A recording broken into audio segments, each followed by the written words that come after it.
आपकी अदालत मध्ये BJP leader Ravishankar प्रसाद यांच्यावर आरोप आहे की हे राजकारणात संधी साधूगिरी करतात। रविशंकरजी, बिहारच्या राजनीतीचे एवढे मोठे लीडर आहात तुम्ही, आणि बिहारमध्ये काय झालं?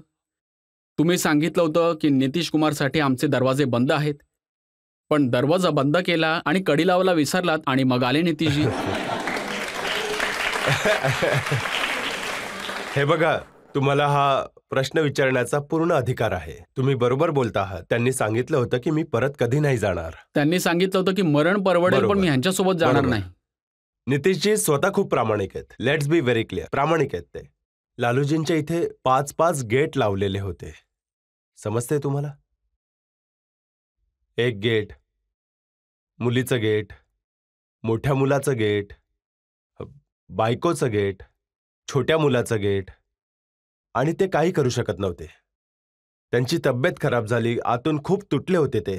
तर आम्हाला लक्षात आलं की ते आता चालू शकत नाही। तर आम्ही म्हटलं, ते आधीपासून माहित नव्हतं का? तर म्हणाले त्यांनी सांगितलं होतं। आता सांगा, चारा घोटाळ्यामध्ये लालूजी 4-4 केसमध्ये जेलमध्ये गेले होते, तरीही जमीन द्या आणि नोकरी घ्या, हाच तर आहे रेल्वेचा स्कॅम। आणि त्यांनी आपल्या जातीच्या लोकांना सुद्धा नोकऱ्या दिल्या, पण जमीन घेतल्यानंतर। काय चाललंय ही लूटची हवस आहे, कधीपर्यंत चालणार?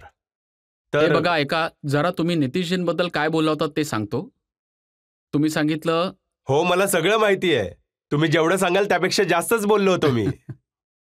तुम्ही तर मीडियाला सांगितलं होतं की काय झाले नितीश बाबूला, बिहार यांच्याकडनं सांभाळलं जात नाही, यांना दिल्ली सांभाळायचे आहे आणि हे स्वप्न बघत आहेत प्रधानमंत्री बनण्याचे। बघा, हे असं आहे, जी गोष्ट रेकॉर्डवर आहे ती खरी आहे। जे आमच्या विरोधात होते तर आम्ही सांगितलं होतं, पण आम्हाला हे सांगा, त्यांनी सोडलं का? ममताजींना एकत्र आणलं त्यांनी, राहुल गांधींना भेटायला गेले, तिथे महाराष्ट्रात भेटायला गेले, सगळ्यांना एकत्र आणलं। आणि एकत्र आणल्यानंतर नितीश तू आता बाजूला हो, बाकी नेतागिरी आम्ही करू, याचा काय अर्थ आहे? त्यांना वाटलं की जर बघा, त्यांना जे वाटलं ते वाटलं, पण प्रशांत किशोर अगदी बरोबर बोलले। ते बोलले की मोदीजींना वाटले की जर हे इंडिया आघाडी तोडायची असेल तर नितीश कुमारला पहिलंच बाजूला करा। मोदीजींना कोणाच्या आधाराची गरज आहे का? विचारा, जनता इथेच बसली आहे। बिलकुल नाही। कळलं तुम्हाला? पण मोदी जितके मोठे नेता आहेत, तर तिथे जे काही म्हणत होते, पर्वतासारखे एकजूट आहोत आम्ही इंडिया आघाडीवाले, असे बोलायचे ना, बघितलं ना, समोरासमोर केलंय। आता बघा, आजच मी ऐकलं तुम्ही इथे येण्याच्या आधी की महाराष्ट्र तुटण्याच्या मार्गावर आहे। मला येता येताच ही बातमी मिळाली। बघा, मी सांगू इच्छितो की आपले जेवढे साथी आहेत त्यांनी एक गोष्ट लक्षात घ्यावी, आम्ही नातं बनवलं की बनवलं।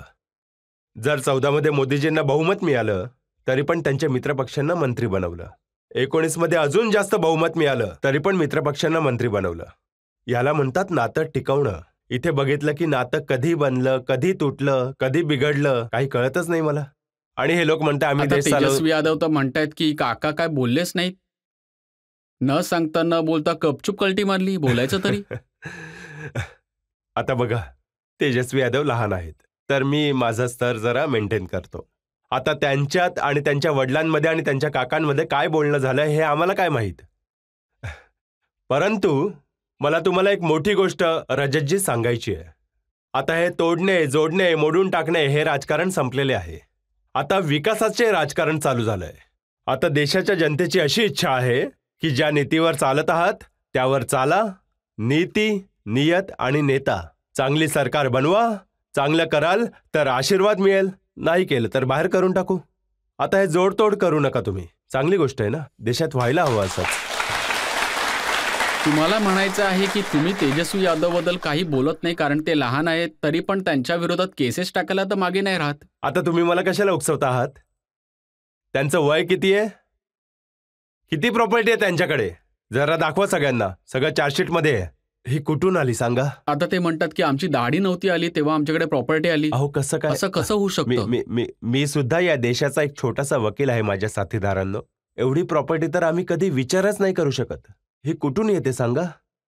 बघा, तुमच्यामुळे, या मीडियामुळे आणि जनतेमुळे आज खरं जे आहे ते लपू नाही शकणार बनावटी वसुलीवाल्यांकडे। पण तेजस्वीचं एक प्रकारे आर्ग्युमेंट तो बरोबर आहे की त्यांचं सरकार होतं, ते नोकऱ्या देत होते आणि तुम्ही त्यांच्या घरी ईडी सीबीआय पाठवली आणि कामं अडकली. किती देत होते ते नोकऱ्या? ही खूपच मोठी गोष्ट झाली आहे. चला आम्ही त्यांना नक्कीच उत्तर देऊ निवडणुकीमध्ये. समजलं ना? आज digital India, make in India, startup India. आज भारतात ऍपल बनतोय, भारतात सॅमसंग बनतोय. 1,00,000 करोडचे मोबाईल बाहेर एक्सपोर्ट होत आहेत. हे काम होऊ शकतं डिजिटल इंडियामध्ये. बघितलं तुम्ही पूर्ण कोरोनामध्ये वर्क फ्रॉम होम तुम्ही बघितलं होतं ना? तुम्ही अभ्यास घरून केला होता ना? कोर्टाची सुनावणी घरून झाली होती ना? तर आपण ही अशी कामं करू शकतो तर केली पाहिजे. आताही करूया. आता प्रश्न असा आहे की तुम्ही फक्त शिव्या देणार, टीका करत राहणार, असं कसं चालेल? नाही, लोकांना ते विचारतात की जर आजारी पडलात तर काय राम मंदिरमध्ये जाणार का? बरोबर बरोबर. नाही, तुम्ही आता जे बोललात ते अगदी बरोबर आहे. राम मंदिरात नाही जाणार. रामाचं नाव घ्याल, पण आयुष्यमान भारत आहे 5 लाख रुपयांचे. जनऔषधी केंद्र आहेत, तुमची औषधं स्वस्त झाली आहेत. भारतात मेड इन इंडिया तुमचे स्वतःचे वॅक्सिन आहेत जे आज लोकांना फ्री लागलेत. आज मी या सगळ्यांना एक प्रश्न विचारतो. तुम्ही वॅक्सिन घेतलं होतं ना? हो ना. तुम्हाला कसं कळलं होतं की तुम्हाला पहिला डोस कधी लागणार, कुठे लागणार? आठवतंय का तुम्हाला? मोबाईलवर आलं होतं ना? हे सगळं काम मोदीजींच्या निर्देशानुसार सगळं काम मीच बघत होतो बाकी लोकांबरोबर. 220 करोड डोस लागले पूर्ण देशामध्ये. तुमच्या मोबाईलवर बातमी आली. हे काम होऊ शकतं. भारतात झालं होतं. हेच तर आहे डिजिटल इंडिया, की तुम्हाला बरोबर ऍक्सेस द्यायच्या सूचना आणि अगदी सगळी माहिती. तर बघा, इमानदारीने जर काम पण केलं तर. त्यांचा हा प्रश्न देखील आहे की जर भूक लागली तर त्यात मंदिर काय करणार? मंदिराच्या जागी जे काही करोडो रुपये आहेत हे लोकांच्या खायला सुद्धा कामात नाही, पण येतील. 80 कोटी लोकांना जेव घालतोय ना फ्रीमध्ये? असं नाहीये. बघा, आज गरिबी खूप कमी झाली आहे. आमचे विचार काय आहेत आणि आमच्या प्रधानमंत्रीजी आणि आमच्या विचारधारांची देशात मंदिर सुद्धा महत्वाचे आहेत आणि इमानदारीने काम करणं सुद्धा गरजेचं आहे. सनातनचा सन्मान करणं पण गरजेचं आहे आणि सुशासन सुद्धा गरजेचं आहे. आणि जर दोन्ही कामं होत असतील तर अडलंय कुठे? सुरक्षाही महत्वाची आहे. जर कोणी भारताकडे बघेल तर मग मार सुद्धा बसेल आणि गरज पडली तर आम्ही घरात घुसून सुद्धा मारू. हेही व्हायला पाहिजे का नको व्हायला? मोदीजी तर बिहारबाबत सारखं सारखं सांगत असतात की इथे परिवारवादाच्या राजनीतीने खराब करून टाकलं बिहारला. आता तुम्ही बघा, लालूजी आहेत, ते दोषी ठरल्यामुळे लढू नाही शकत. पत्नी मुख्यमंत्री आहेत, MLC राहिलेत. मुलगा 2-2 वेळा डेप्युटी CM झालाय. दुसरा मुलगा मिनिस्टर आहे. एक मुलगी राज्यसभामध्ये MP आहे, 2 वेळा लोकसभा हरली, आता तिसऱ्यांदा लढत आहे. आता दुसरी मुलगी येते, तिने सुद्धा विचार केला की मी का मागे राहू? लढा तुम्ही सुद्धा. माझा प्रश्न रजत बाबू हा आहे की लालूजींसोबत यादव लोकांनी भरपूर मतदान केलं तर कोणी गरीब यादव विधायक त्यांचा मुख्यमंत्री का नाही बनू शकत? डेप्युटी CM का नाही बनू शकत? तर नाही बनणार. देशाने मोदीजींच्या कामाला बघितलंय.